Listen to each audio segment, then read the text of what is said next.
ஆண்டவராகிய இயேசுவின் நாமத்தினால் இந்த சங்கீத தியானத்திலே இணைந்திருக்கிற உங்கள் ஒவ்வொருவரையும் நான் வாழ்த்துகிறேன். இந்த நிகழ்ச்சியை மிகுந்த பாரத்தோடும் கரிசனையோடும் ஆண்டவருக்கு பிரியமாக மக்களுக்கு பிரயோஜனமாக இருக்க வேண்டும் என்ற ஒரு பாரத்தோடும் இதை ஒளிபரப்புகிற அன்பான ஜேடிகே ஸ்தாபகர் மற்றும் குடும்பத்தின் மக்களை இயேசுவின் நாமத்தினால் நான் வாழ்த்துகிறேன். ஆண்டவர் தாமே நம்மோடு பேசுவாராக. அமர்ந்தவாறு கண்களை மூடி நாம் ஜெபம் செய்வோம். எங்கள் அன்பின் ஆண்டவரே, இந்த நல்ல வேலைக்காய் ஸ்தோத்திரிக்கிறோம். உடைய வேத வசனங்களை ஆண்டவர் எங்களுக்கு கற்றுத்தர வேண்டும் என்று ஜெபிக்கிறோம். அவைகளின் அடிப்படையான சத்தியங்களை நாங்கள் உணர்ந்து கொள்ளவும் உமக்கு சாட்சிகளாக வாழவும் கர்த்தர் எங்களுக்கு பலன் தாங்க, வழிநடத்துங்க. இயேசுவின் மூலம் கேட்கிறோம் பிதாவே, ஆமீன். ஆண்டவராய் இயேசுவின் நாமத்தினால் உங்கள் ஒவ்வொருவரையும் மறுபடியும் நான் வாழ்த்துகிறேன். இந்த நாளிலே 14ஆம் சங்கீதத்தை நாம் தியானிக்க இருக்கிறோம். இந்த சங்கீதம் தேவன் இல்லை என்று மதிகெட்டவன் தன் இருதயத்தில் சொல்லிக் கொள்கிறான் என்று இந்த சங்கீதம் ஆரம்பிக்கிறது. ஒருவேளை மதியினத்திலே மதியினம் என்னவென்றால் ஒரு மனிதன் தான் மதியினன் என்பதை அறியாமல் இருப்பது என்று சொல்லலாம்.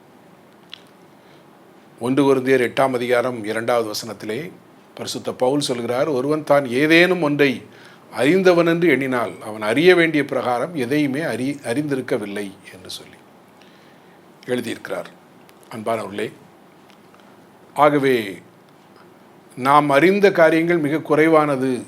நம்முடைய அறிவுக்கும் மேற்பட்ட காரியங்கள், அநேக காரியங்கள் இந்த உலகத்தில் இருக்கிறது என்று நினைப்பவர்கள் தேவனை நம்புவது கடினம் அல்ல.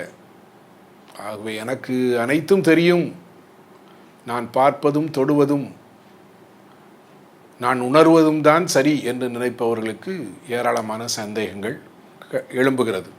வேதவசனம் தேவன் இல்லை என்று சொல்பவனை மதிகெட்டவன் என்று சொல்லுகிறது. இந்த சங்கீதம் இல்லை இல்லை இல்லை என்று ஆரம்பிக்கிறது. தேவன் இல்லை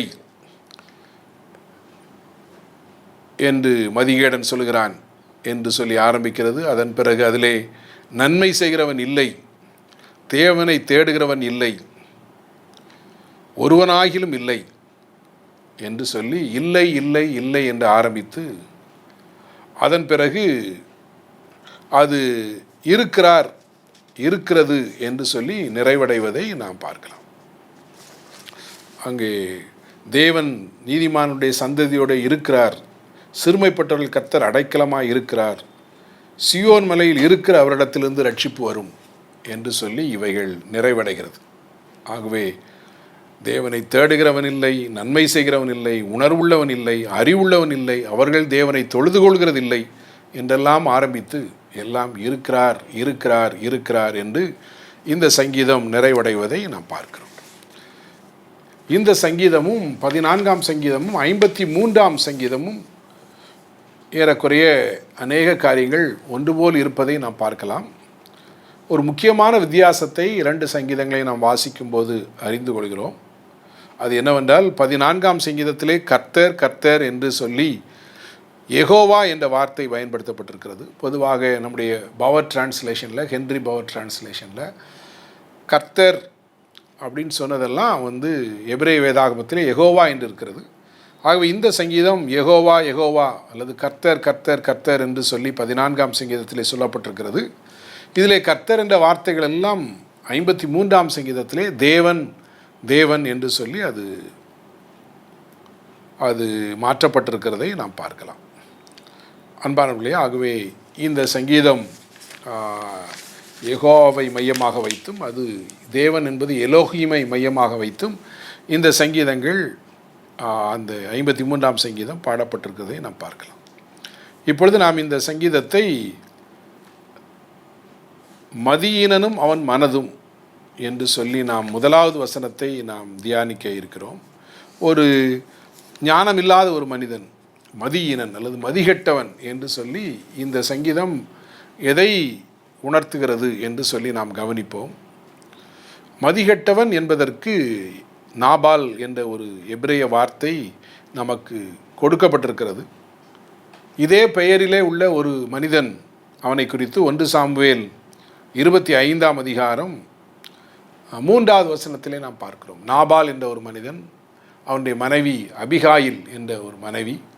அபிகாயில் அவள் எளிதாக காரியங்களை புரிந்து கொள்ளக்கூடியவளாகவும் மிகவும் தயவுள்ளவளாகவும் இருப்பதை அந்த 1 சாமுவேல் 25ஆம் அதிகாரத்திலே பார்க்கிறோம். விசேஷமாக தாவீதும் அவனுடைய மனிதரும் வந்து தங்களுக்கு ஆகாரம் கேட்கும்போது அந்த நாபால் அவன் மிக கடினமாக அவரிடத்தில் நடந்து கொள்கிறான். ஆகவே தாவீது அந்த குடும்பத்தை முழுவதுமாக அழிப்பதற்கு தன் மனிதரோடு வரும்போது அபிகாயில் அவனுக்கு எதிர்கொண்டு போய் நல்ல வார்த்தைகளை பேசி தாவீதை சமாதானப்படுத்துவதை குறித்து நாம் வாசிக்கிறோம். அந்த நாபால் அதன் பிறகு அவன் வியாதி வந்து மரித்து போகிறான். ஆகவே அந்த நாபால் என்ற வார்த்தைக்கு மதிகெட்டவன் என்று பொருளாகும். அன்பானவர்களே, தேவனுக்கு அடுத்த காரியங்கள் பற்றியும் சமுதாயத்தில் சரி எது தவறு எது என்பதை பற்றி அறியாதவன், உணர்வு இல்லாதவன் என்று சொல்லி இந்த நாபால் என்ற வார்த்தைக்கு எபிரேய வேதாகமும் பொருள் சொல்கிறது. Having no perception on ethical or religious matters என்று சொல்லி அந்த எபிரேய டிக்ஷனரி சொல்கிறது. ஆகவே சமுதாயத்தில் எது சரி எது தவறு என்பதை பற்றிய உணர்வும் அறிவும் இல்லாதவனைத்தான் நாபால் என்று அழைக்கலாம் என்று சொல்லப்படுகிறது. அன்பானவர்களே, ஆகவே நாபால் என்பவன் மதிகெட்டவன். அவனுக்கு சுற்றியுள்ள காரியங்களை எது சரி எது தவறு என்பதை உணர்ந்து கொள்ள முடியாத அளவுக்கு அவன் போய்விடுகிறான். ஆகவே தான் அவன் என்ன செய்கிறான் என்று சொன்னால், அவர்கள் தங்களை கெடுத்து அருவருப்பான காரியங்களை செய்து வருகிறார்கள்.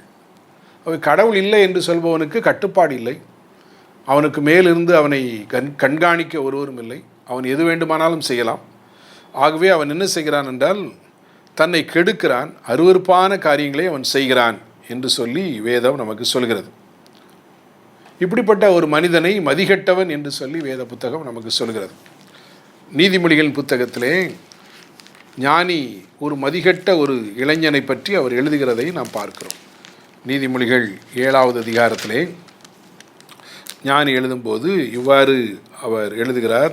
7:7 பேதையர்களாகிய வாலிபர்களுக்குள்ளே ஒரு புத்தியீன வாலிபனை கண்டு அவனை கவனித்தேன். ஆகவே ஒரு புத்தியீன மனிதன், அவனை கண்டு நான் கவனித்தேன். அவன் எப்படி அவன் செயல்பட்டான் என்பதை குறித்து அவர் ஒரு பெரிய ரிப்போர்ட் சொல்கிறார். அவன் மாலை மயங்கும் நேரத்தில், அஸ்தமான நேரத்திலும், இரவின் இருண்ட காலத்திலும் அவள் இருக்கும் சந்துக்கடுத்த தெருவில் சென்று அவள் வீட்டு வழியாய் கடந்து போனான் அப்படி சொல்லப்பட்டிருக்கிறது. அப்படி போகும்போது அவன் அந்த ஒரு கட்டுப்பாடற்ற ஒரு பெண்ணை அவன் சந்திக்கிறான். அவள் அவனிடத்தில் இனிமையாக பேசி சம்மதிக்க வைக்கிறாள் தன்னுடைய ஆர்வத்திற்கு. அப்பொழுது அவன் இவ்வாறு சொல்லப்பட்டிருக்கு 21வது வசனம், தன் மிகுதியான இனிய சொற்களால் அவனை வசப்படுத்தி தன் உதடுகளின் மதுர வாக்கினால் அவனை இணங்க பண்ணினாள் என்று சொல்லப்பட்டிருக்கிறது. ஆகவே அவனுடைய நிலை எப்படி ஆகிவிட்டதாம்? ஞானி இவ்வாறு சொல்கிறார். நீதிமொழிகள் 7வது அதிகாரம் 22வது வசனத்திலே, உடனே அவன் அவள் பின்னே சென்றான். ஒரு மாடு அடிக்கப்படும்படி செல்வது போலவும், ஒரு மூடன் விலங்கிடப்பட்டு தண்டனைக்கு போவது போலவும், ஒரு குருவி தன் பிராணனை வாங்கும் கண்ணியை அறியாமல் அதில் விழ தீவிரிக்கிறது போலவும் அவளுக்கு பின்னே போனான். அம்பு அவன் ஈரலை பிளந்தது என்று சொல்கிறார்.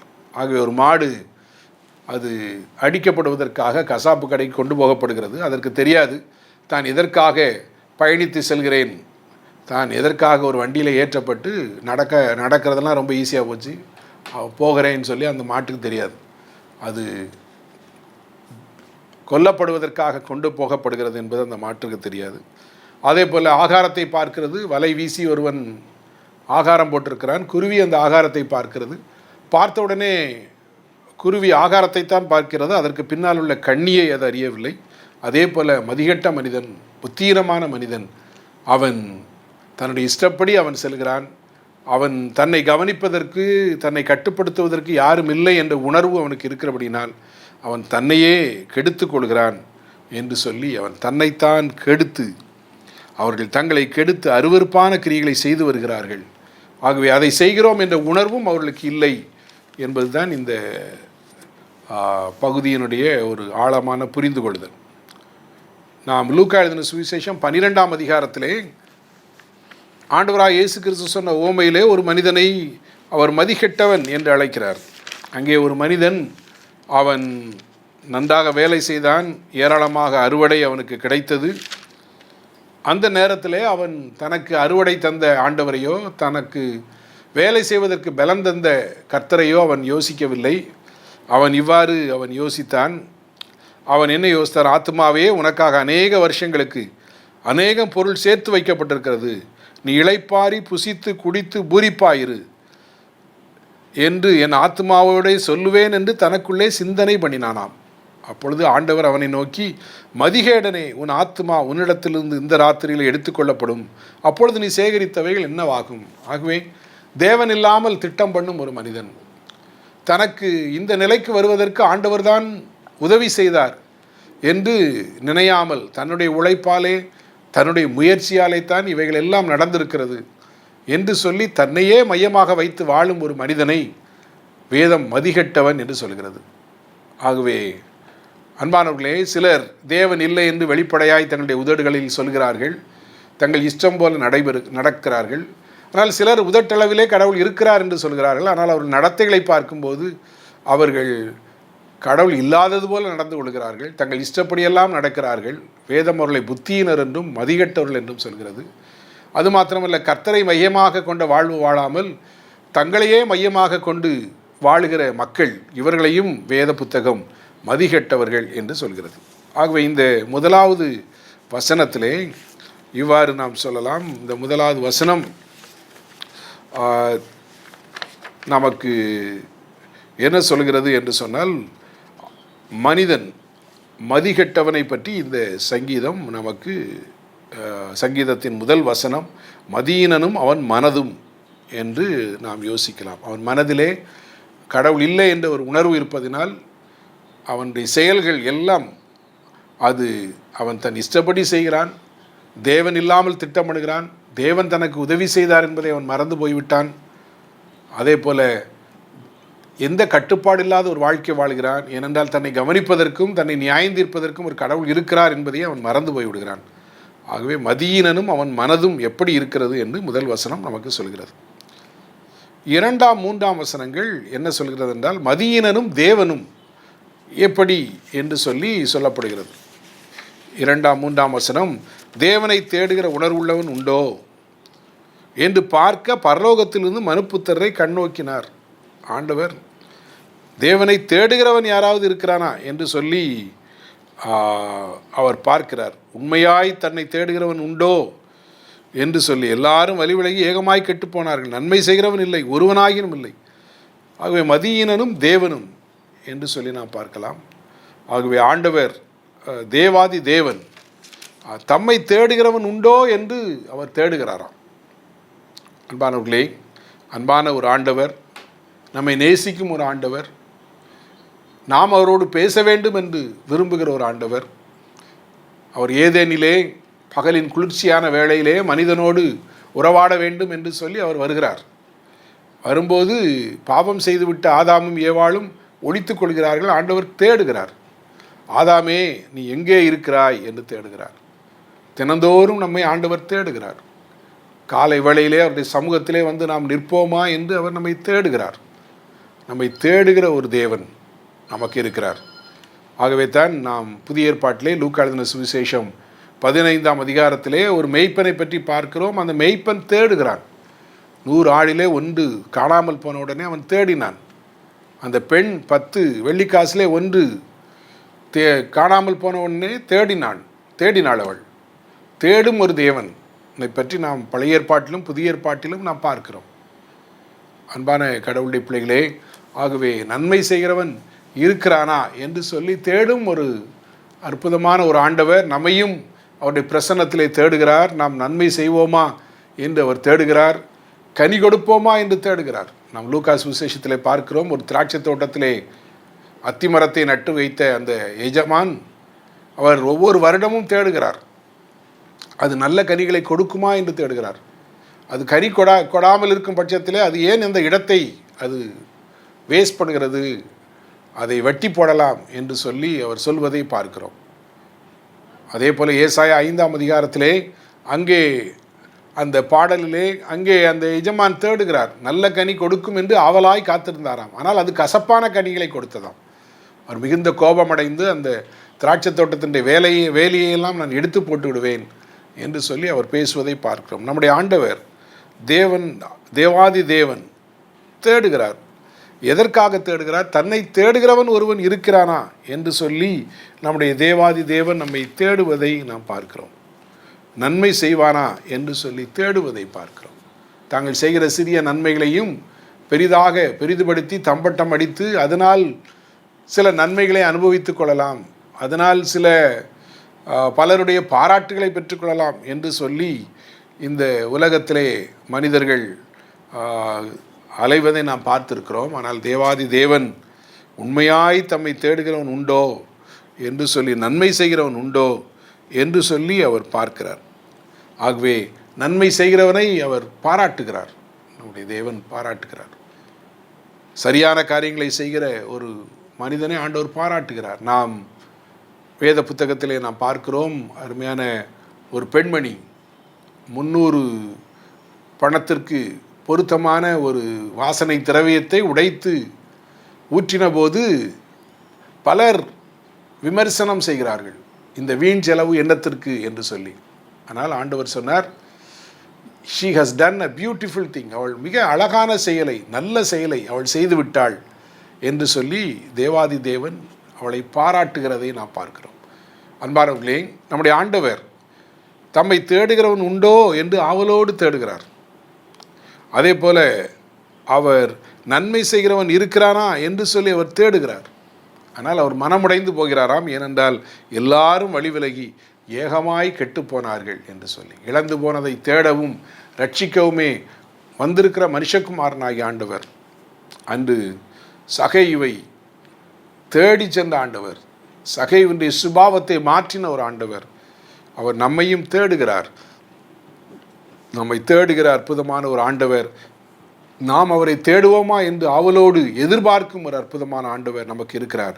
ஏனென்றால் அவர் நம்மை மிகவும் அதிகமாய் நேசிக்கிறார். ஆகவே முதல் வசனத்திலே மதியீனனும் அவன் மனதும் என்று சொல்லி நாம் சிந்தித்தோம். 2ஆம் 3ஆம் வசனத்திலே மதியீனனும் தேவனும் என்று சொல்லி நாம் பார்க்கிறோம்.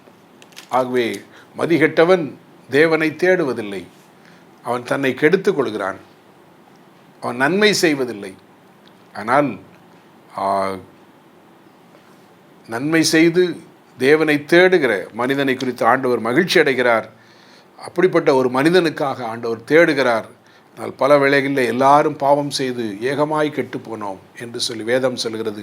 பரிசுத்த பவுல் அப்போஸ்தலனும் ரோமர்கள் நிருபம் 3ஆம் அதிகாரத்திலே இந்த வேத வசனங்களை எடுத்து அவர் எப்படி யூதர்கள் நியாயப்பிரமாணத்தினால் பாவம் செய்தார்கள், யூதர்கள் அல்லாத பிற இனத்தவர் அவர்கள் தங்கள் மனசாட்சியிலே ஆண்டவர் கொடுத்திருக்கிறதற்கு கீழ்ப்படியாமல் பாவம் செய்தார்கள், இவ்வாறு எல்லாரும் கெட்டு போனார்கள் என்று சொல்லி முதல் 3 அதிகாரத்திலேயும் அவர் எடுத்துரைப்பதை நாம் பார்த்திருக்கிறோம். அன்பானவர்களே, ஆகவே மதியீனனும் அவன் மனதும் என்பது முதல் வசனம், மதியீனனும் தேவனும் என்பது 2வது பகுதி என்று சொல்லி நாம் சொல்லலாம். அது 2ஆம் 3ஆம் வசனங்களிலே இருக்கிறது. அதன் பிறகு 4லிருந்து உள்ள வசனங்களை நாம் பார்க்கும்போது மதியீனனும் மனிதர்களும். ஆகவே இங்கே மற்றவர்களை பற்றி இங்கே சங்கீதக்காரன் சொல்கிறதை பார்க்கிறோம். 4, 5, 6 வசனங்களிலே மதியீனருக்கு மற்றொரு பெயர் இங்கே சங்கீதக்காரன் சொல்கிறார், அவன் அக்கிரமக்காரன் என்று சொல்கிறார்.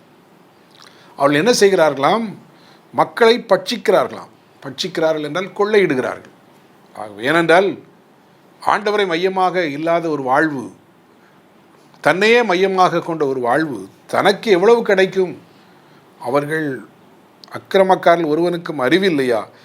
அப்பத்தை பட்சிக்கிறது போல என் ஜனத்தை பட்சிக்கிறார்கள். அன்பான கடவுளுடைய பிள்ளைகளே, அக்கிரமக்காரர் மக்களை கொள்ளையிடுகிறார்கள். தங்களையே வளர்த்து கொள்வதற்காக பிறரை கொள்ளையிடுகிற மக்கள்.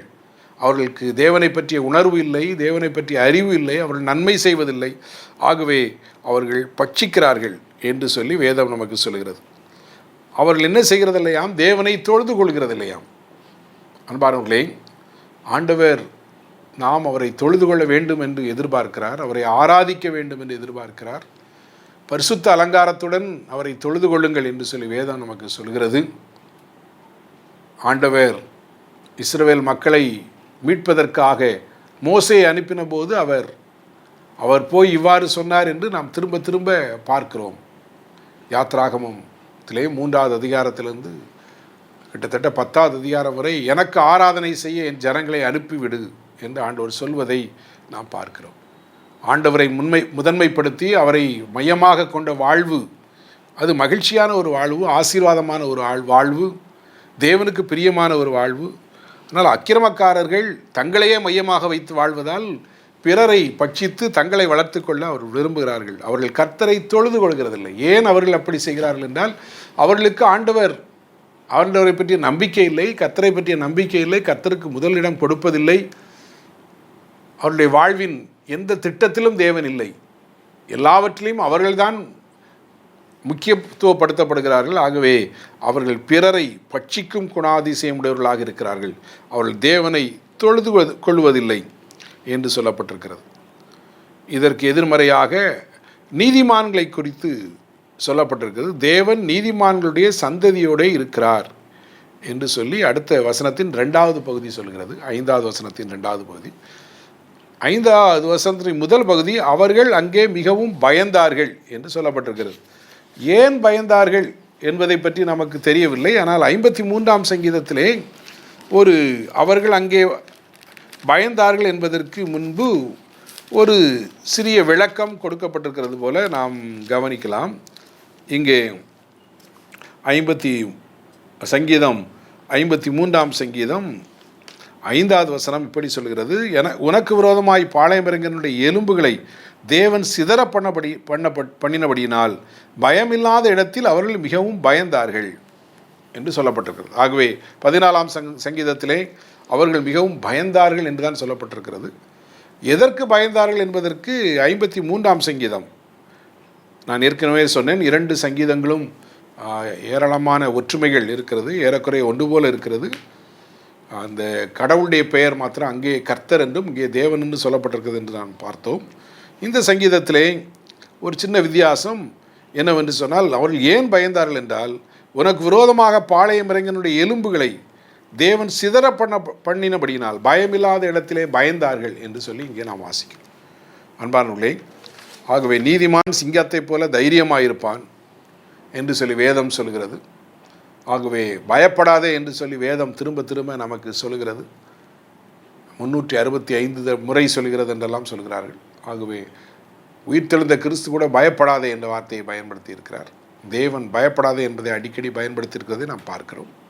அன்பானவர்களே, ஆகவே ஆனால் இங்கே துன்மார்க்கர்கள், அக்கிரமக்காரர்கள், கடவுளுடைய மக்களை சிறுமைப்பட்டவர்களை பட்சிக்கிறவர்கள், அவர்களுக்கு விரோதமாக ஆண்டவர் எழும்பும்போது, அவர்களுடைய எலும்புகளை அவர் சிதற பண்ணும்போது அவர்கள் பயமில்லாத இடத்திலே மிகவும் பயப்படுகிறார்கள். ஆனால் நீதிமான்களுடைய சந்ததியோடே கர்த்தர் இருக்கிறார் என்று சொல்லி நாம் அந்த 5வது வசனத்தின் பின்பகுதியிலே நாம் வாசிக்கிறோம். அது மாத்திரமல்ல, ஆண்டவர் சிறுமைப்பட்டவர்களுக்கு கர்த்தர் அடைக்கலமாயிருக்கிறார். ஆகவே அக்கிரமக்காரருக்கு, தேவனை தேடாத மதீரருக்கு, தேவன் இல்லை என்று சொல்பவர்களுக்கு விரோதமாக இருக்கிற தேவாதி தேவன் அவர் நீதிமான்களுடைய சந்ததியோடு இருக்கிறார், சிறுமைப்பட்டவர்களுக்கு அவர் அடைக்கலமாக இருக்கிறார் என்று சொல்லி இந்த பகுதியிலே நாம் பார்க்கிறோம். அதே போல சிறையில் இருப்போர் பற்றி சொல்லப்படுகிறது. சீயோனில் இருந்து இஸ்ரவேலுக்கு ரட்சிப்பு வருவதாக கர்த்தர் தன்னுடைய ஜனத்தின் சிறையிருப்பை திருப்பும் போது யாக்கோபுக்கு களிப்பும் இஸ்ரவேலுக்கு மகிழ்ச்சியும் உண்டாகும். ஆகவே ஆண்டவர் தேவனை தேடாத மதியினர்கள், தேவன் இல்லாத மதியினர்கள், அவர்களை குறித்து ஆண்டவர் வேதனைப்படுகிறார். அவருடைய வாழ்வு ஆண்டவருக்கு பிரியமில்லாத ஒரு வாழ்வாக இருக்கிறது, அக்கிரமம் செய்த வாழ்வாக இருக்கிறது, நன்மை செய்யாத ஒரு வாழ்வாக இருக்கிறது. அவர்கள் அக்கிரமக்காரர் என்று அழைக்கப்படுகிறார்கள். அவர்கள் கடவுளுடைய மக்களை, சாதாரண மக்களை பட்சிக்கிறார்கள், கொள்ளையிடுகிறார்கள். அதனால் ஆண்டவர் அப்படிப்பட்டவர்கள் மேல் பிரியமாயில்லை. ஆண்டவர் தம்மை தொழுது கொள்கிற மக்கள், நீதிமான்கள், அவருடைய சந்ததிகள், சிறுமைப்பட்டவர்கள், அதே போல சிறையிருப்பில் வாழ்வோர், அடக்கு முறையிலே வாழும் மக்கள், ஆகவே ஒடுக்கப்படுகிற மக்கள், அவர்களெல்லாம் ஆண்டவர் நேசிக்கிறார், அவர்களோடு கூட இருக்கிறார், அவர்களுக்கு பாதுகாப்பு, அவர்களுக்கு அடைக்கலமாக இருக்கிறார், அடிமைப்பட்டவர்களை ஆண்டவர் விடுவிக்கிறார் என்று சொல்லி இந்த சங்கீதம் நமக்கு சொல்கிறது. கிறிஸ்துக்கள் அன்பானவர்களே, ஆகவே தேவன் இல்லை என்று சொல்பவனை வேதம் மதியீனன், மதிகெட்டவன் என்று சொல்கிறது. தேவனுக்கு நன்றி இல்லாதவன், தேவனை வைத்து திட்டமிடாதவன், அவனை மதிகெட்டவன் என்று சொல்லி சங்கீதம் சொல்கிறது. அவன் தன்னையே அழித்து கொண்டிருக்கிறான். அவன் தான் அழிக்கிறோம் என்பதே உணராத, உணர்வில்லாதவனாக அவன் மாறிவிடுகிறான். அவன் தன்னை அழிப்பது மாத்திரமல்ல, பிறரை பட்சிக்கிறான், பிறரை கொள்ளையிடுகிறான். அவன் தேவனை தேடுவதில்லை, தேவனை தொழுது கொள்வதில்லை. ஆனால் தேவன் அப்படிப்பட்டவர்களே அல்ல. தேவன் நீதிமான்களுடைய சந்ததியோடு இருக்கிறார், சிறுமைப்பட்டவர்களுக்கு அடைக்கலமாக இருக்கிறார். அதே போல் சிறையிருப்பில் இருக்கிறவர்களை திருப்பி அவர்களை மகிழ்ச்சியாக்குகிற ஆண்டவராக இருக்கிறார். இந்த தேவாதி தேவனை நாம் பற்றிக்கொள்வோம். அவர் நம்மோடு இருந்து நம்மை ஆச்சரியமாய் வழி நடத்துவார். ஆண்டவர் தாமே இந்த வார்த்தைகளால் நம்மை ஆசீர்வதிப்பாராக. இருந்தவாறு கண்களை மூடி ஜெபிப்போம். அன்பின் ஆண்டவரே, நாங்கள் எங்களுடைய நடத்தையாலும் சொல்லாலும் நீர் உயிரோடு இருக்கிறீர் என்பதற்கு சாட்சிகளாக வாழ எங்களுக்கு பலம் தாங்க. உங்களுடைய உயிர்த்தெழுதலின் வல்லமைக்கு சாட்சிகளாக எங்களை மாற்றுங்க. உம்மை தேடவும் ஆண்டவரே, உம்மை தொழுது கொள்ளவும், நன்மை செய்யவும் எங்களுக்கு கற்றுத்தாங்க. இயேசுவின் மூலம் கேட்கிறோம் பிதாவே, ஆமென்.